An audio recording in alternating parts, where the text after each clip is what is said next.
in last lectures we have studied two very important phenomena. One was complete dominance and other was incomplete dominance. ये दो phenomena हमने monohybrid cross experiments में study किए हैं. The first phenomena, complete dominance, it is linked with Mendel's experiments. He had studied 7 characters in pea plant. तो ये जो complete dominance phenomena है, ये this was observed in the pea plant.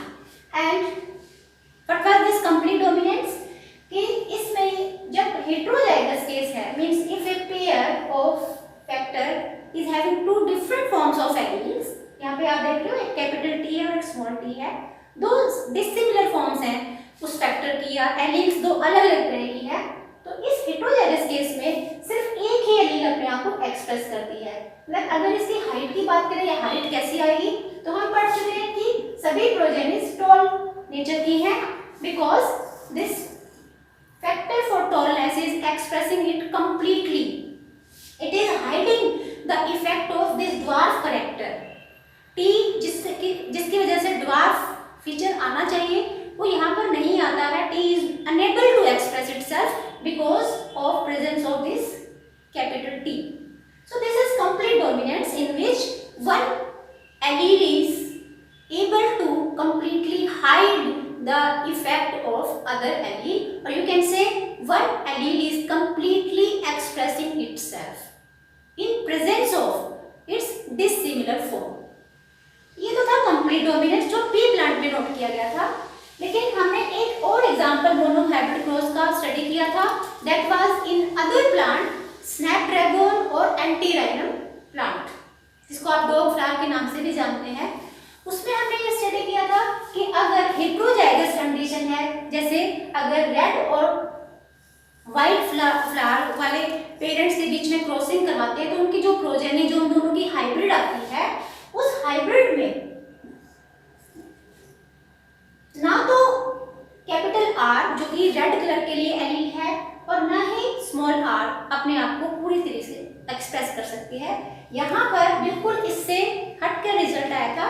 The result was deviating from the complete dominance phenomena because only the colour was neither red nor it was white. The progenies were showing intermediate color. This means neither of these two alleles are expressing them fully. या तो अगर small r ने अपने आप को यानी white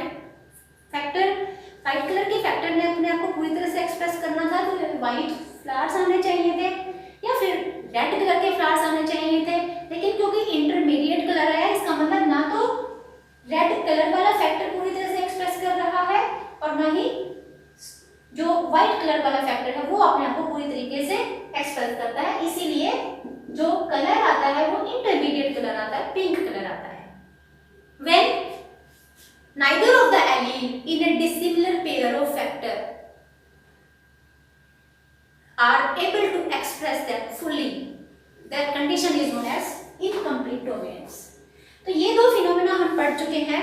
आज एक और फिनोमेना की हम बात करेंगे. वो क्या है उसको हम बाद में यहाँ पर हेडिंग उसके डालेंगे, लेकिन उससे पहले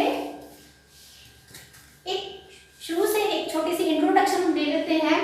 इस जो स्टडी जो हम अब फिनोमेना नया पढ़ने वाले हैं उसके लिए एक यहाँ से आरबीसी से हम शुरू करते हैं. ये आप जानते हैं कि हमारी आरबीसीज मैमेलियन आरबीसीज यहाँ पे मैंने शो किया है और ये इसके ऊपर कुछ आपको स्पेशलाइज्ड स्ट्रक्चर्स दिखाए गए हैं.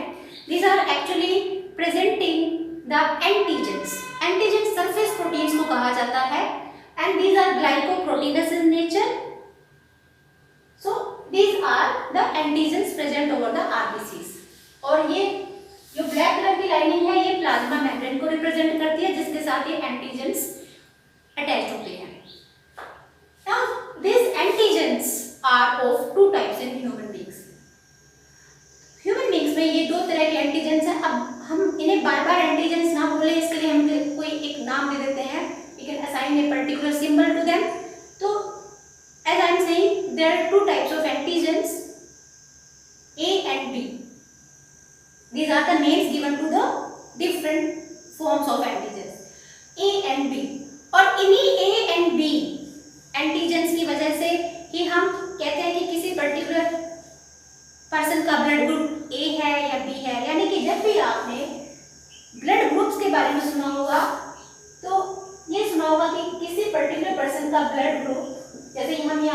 Blood group, this is a, और किसी का आपने सुना होगा कि ब्लड ग्रुप बी होता है।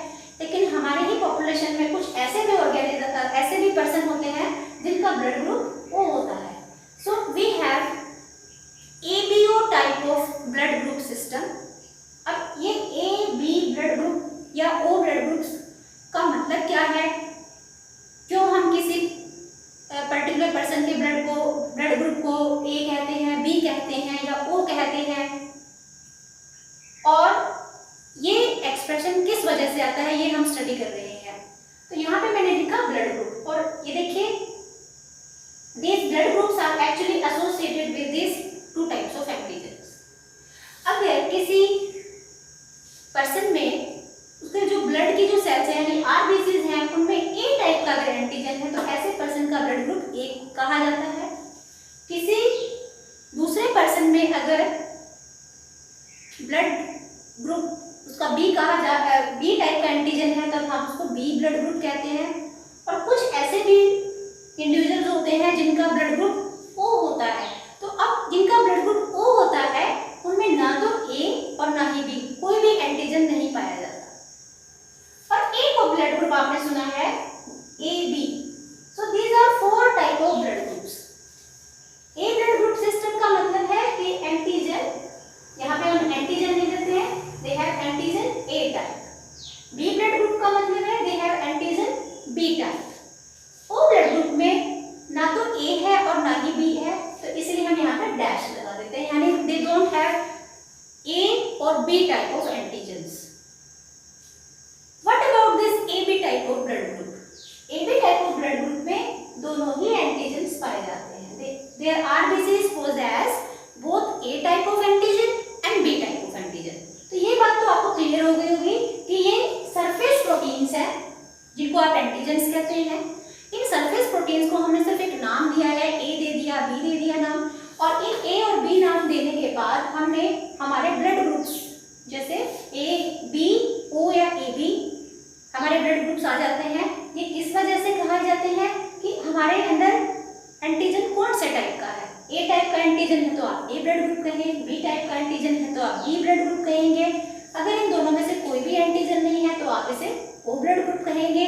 और अगर ये दोनों ही टाइप के एंटीजन किसी के ब्लड में है, उनकी आरबीसीज के सरफेस पर है, तब आप उसको ए बी टाइप का ब्लड ग्रुप कहते हैं। तो these are 4 types of blood group possible. ये तो हमने लिखे हैं फिनोटाइप्स जिसको आप डिटेक्ट कर सकते हैं, external appearance phenotype. Now let's study what is the genotype of this person having different types of blood groups. जिनके अंदर ये फिनोटाइप आया है तो इसका मतलब ये तो आप जानते हैं कि कोई भी हमारे अंदर कैरेक्टर आता है तो वो किसी एक पर्टिकुलर फैक्टर की वजह से आता है, किसी जीन की वजह से आता है। तो ये फिनोटाइप है। पी प्लांट में हमने कहा था कि उसकी जो टॉल हाइट है उसके लिए हमने एक सिंबल यूज किया था कैपिटल टी। ये कैपिटल टी एक फैक्टर को रिप्रेजेंट करता है। ड्वार्फ के लिए आपने क्या यूज किया था? Small T. ऐसे आपने रेड फ्लावर्स स्नैपड्रैगन में उसके लिए आपने कैपिटल आर यूज किया था।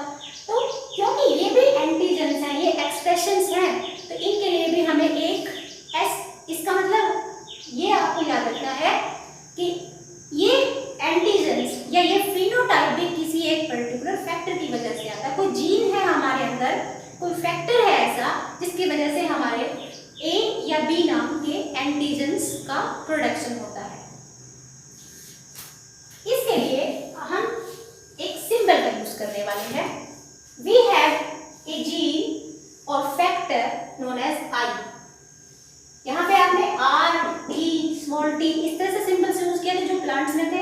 यहाँ पे हम एक सिंबल यूज कर रहे हैं I, capital I. Clear? But this capital I is representing this is the gene और the factor which will help in formation of this antigens A and B. अब इस आई की 3 फॉर्म्स होती हैं। This factor has 3 different forms, capital I A, capital I B and small I. बहुत important चीज है यहाँ पर जो आपको थोड़ा सा मेंटल के एक्सपेरिमेंट से या स्नैपड्रैगन के प्लांट में जो एक्सपेरिमेंट हमने किया था उसकी जो क्रॉस था, वहाँ से कुछ अलग आपको यहाँ पर सुनने को मिलेगा। सबसे पहला तो यहाँ पर जो डिफरेंस आपको दिख रहा है वो ये कि मेंडल प्लांट में हमने पढ़ा था कि एक फैक्टर की दो फॉर्म्स होती हैं, जैसे कि capital T and small T for stem height. अगर येलो और ग्रीन कलर के सीड्स हैं तो दो फॉर्म्स हो गई, वाई सिंबल यूज कर सकते हैं, स्मॉल वाई सिंबल यूज कर सकते हैं। Means for each character there were two forms. Actually Mendel ने सिलेक्शन ही ऐसे कैरेक्टर्स का किया था जिसमें सिर्फ दो ही फॉर्म्स थी, पर यहाँ पर थोड़ा सा डेविएशन है। हमारे पास एक फैक्टर है लेकिन आपको यहाँ पर तीन अलग अलग फॉर्म्स दिखाई दे रही है। यहाँ दो फॉर्म्स नहीं है, यहाँ पे एक फैक्टर की तीन फॉर्म्स है, 3 एलील्स आर प्रेजेंट। क्लियर है? Now in these three forms this capital IA is dominant, ये dominating है। capital IB is also a dominant form, जैसे हमने पहले भी पढ़ा है टॉल एक ऐसा मेंडल प्लांट में टॉल कैरेक्टर डोमिनेंट था, उसी तरीके से ये जीन्स भी या फैक्टर्स या एलिन्स भी डोमिनेंट है। ये स्मॉल आई जो फॉर्म है ये इसकी रिसेसिव फॉर्म है। ठीक है, अब मेंडल के रूल्स हमेशा याद रखिए। उन्होंने कहा था फैक्टर्स होते हैं, तो हमने लिखा कि कोई भी कैरेक्टर जब आता है तो उसके लिए फैक्टर होते हैं, तो हमने ये फैक्टर लिखा। उन्होंने कहा कि फैक्टर की फॉर्म्स हो सकती हैं, तो यहाँ पे हमने फॉर्म्स भी लिख दी। अब उन्होंने नेक्स्ट जो पोस्टुलेट दिया था वो था कि फैक्टर्स पेयर्स में होते हैं, तो जब भी आप किसी का जीनोटाइप लिखोगे ना तो वो आपको पेयर में ही लिखना होता है। ऐसा नहीं कि ये तीन फॉर्म्स है तो तीनों फॉर्म्स के कॉम्बिनेशन आप दिखाएंगे, ऐसा नहीं है। You have to show only paired form of the factors। अब यहाँ पर इसका जीनोटाइप लिखते हैं। जीनोटाइप इनका ब्लड ग्रुप A है। इस IA की वजह से A नामक एंटीजन बनता है, IB की हेल्प से B एंटीजन बनता है।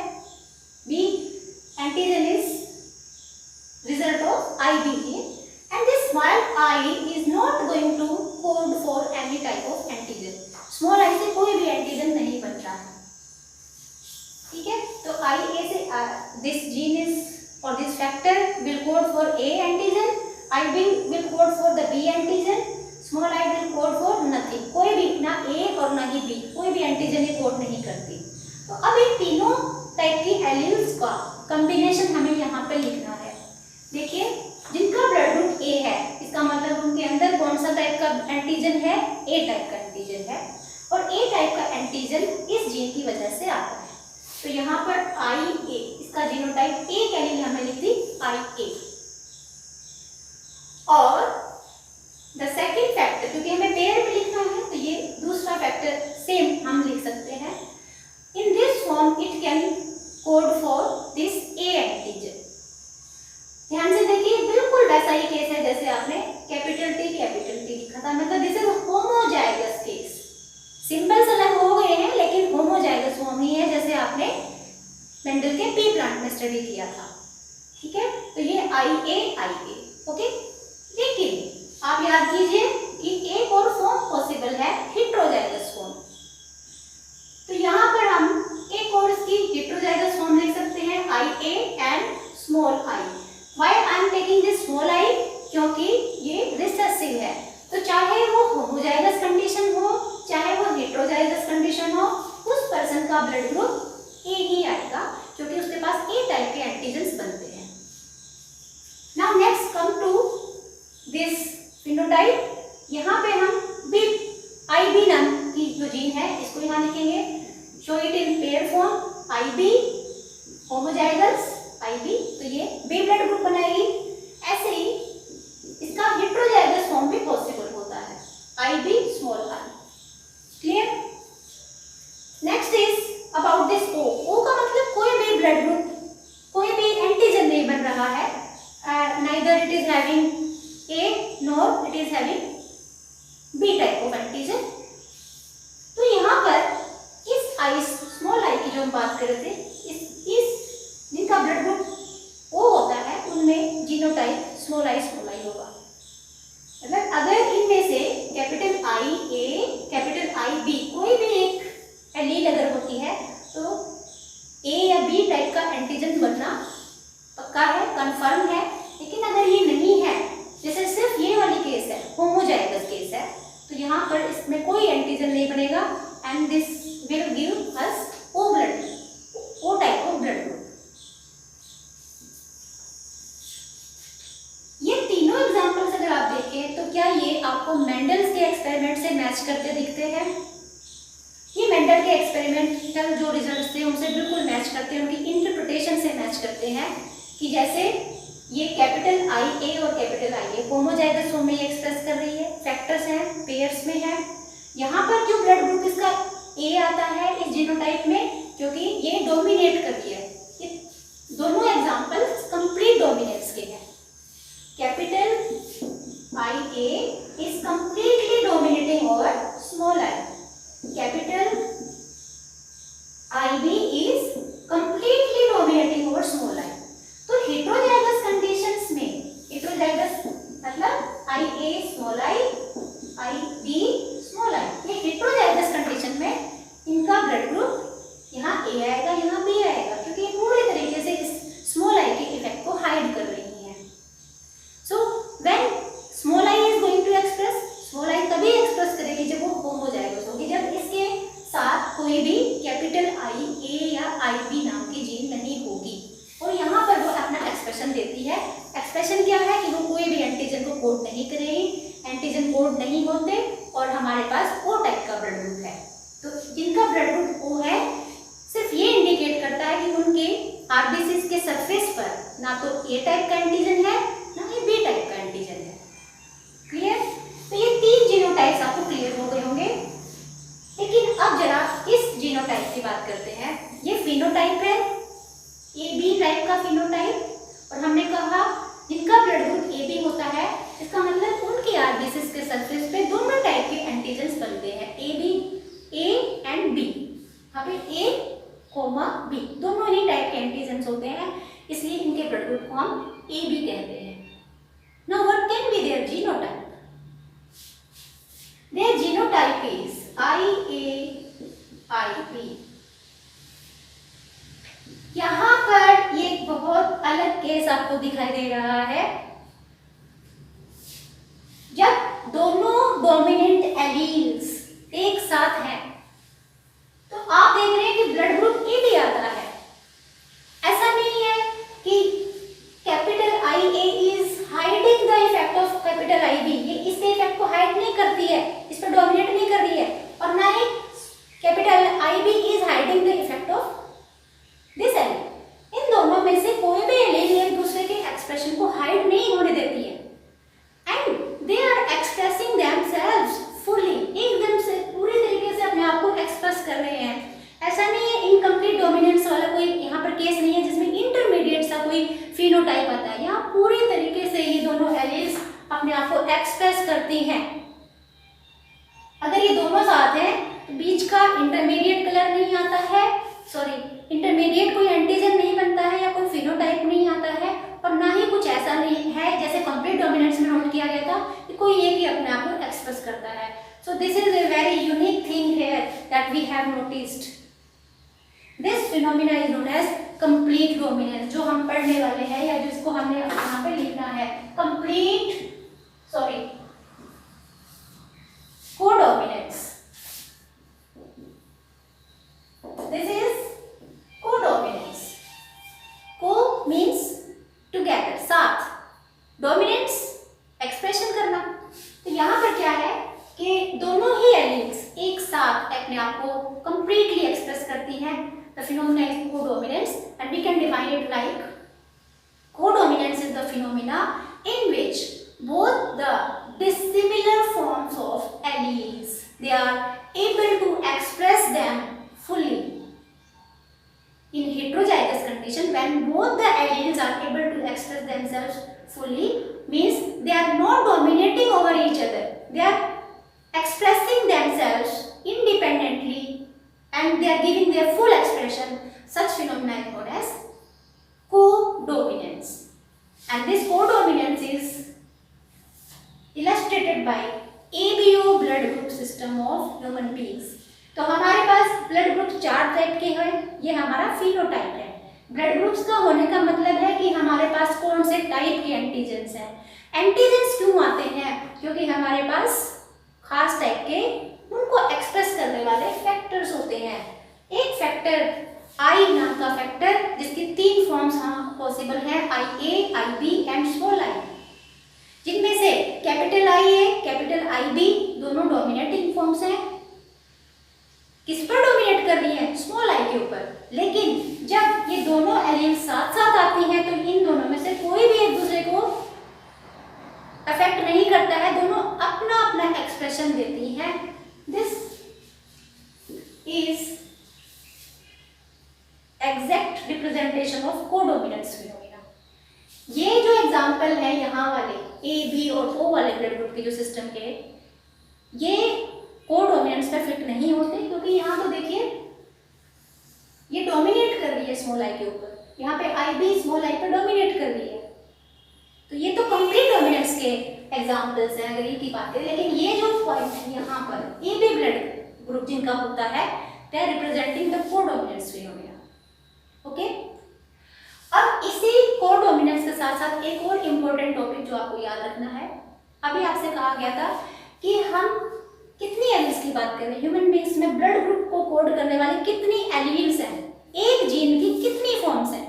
तो अभी आपको बताया गया था IA, IB and small I, these are the forms of an gene I, 3 forms are present. तो ये जैसे मेंडल के एक्सपेरिमेंट में हमने पढ़ा था कि एक कैरेक्टर की 2 ही फॉर्म्स थी, वो उन्होंने जानबूझकर ऐसे कैरेक्टर सिलेक्ट किए थे जिनकी फॉर्म्स ही 2 थी। लेकिन ऐसा नहीं है कि जितने भी कैरेक्टर्स हम सब के अंदर होते हैं, हम सब के कोड करने वाले जो फैक्टर्स हैं उनकी फॉर्म से 2 ही पॉसिबल हैं। 2 और more forms of a factor are possible. एक फैक्टर की 2 या 2 से ज़्यादा फॉर्म्स हो सकती हैं। जैसे ये केस, यहाँ पे हमारे पास 3 फॉर्म्स हैं, IA, capital IB and small I. This is example of multiple allelism. Alleles किसे कहते हैं? Alleles are the forms of a factor, and multiple alleles का मतलब 2 या 2 से ज्यादा फॉर्म्स या एलील्स का होना। So you can define it like multiple एलीलिज्म is the phenomena in which 2 or more forms of factor are present and controlling together a phenotype। किसी phenotype को कंट्रोल करने के लिए अगर एक फैक्टर के 2 या 2 से ज्यादा फॉर्म्स या एलील्स प्रेजेंट हैं तो इस फिनोमेना को हम मल्टीपल एलीलिज्म कहते हैं। Okay, so this was codominance. This example was illustrating codominance and multiple एलीलिज्म phenomena. आपको ये टेबल याद होनी चाहिए, कौन से ब्लड ग्रुप या फिनोटाइप्स क्या होते हैं और इनके पॉसिबल जीनोटाइप्स क्या होते हैं। तो जिनका ब्लड ग्रुप A है तो वो ब्लड ग्रुप A वाले जो पर्सन है वो होमोजाइगस भी हो सकते हैं, वो हेटेरोजाइगस भी हो सकते हैं। इसी तरह से B ब्लड ग्रुप वाले भी होमोजाइगस हो सकते हैं, हेटेरोजाइगस हो सकते हैं। लेकिन जिनका ब्लड ग्रुप O होता है वो सिर्फ होमोजाइगस कंडीशन ही होती है उनकी जीन्स की, यानी they can express this O type of blood group only when they have small I. Homozygous form is controlling this expression. And what about this AB? AB is only possible in this case. ये 2 ऐसे हैं जिनकी एक form possible है, लेकिन ये 2 cases ऐसे हैं जिनकी होमोजाइगस है, हेटेरोजाइगस फॉर्म्स दोनों पॉसिबल है। So I hope this phenomena is clear to you.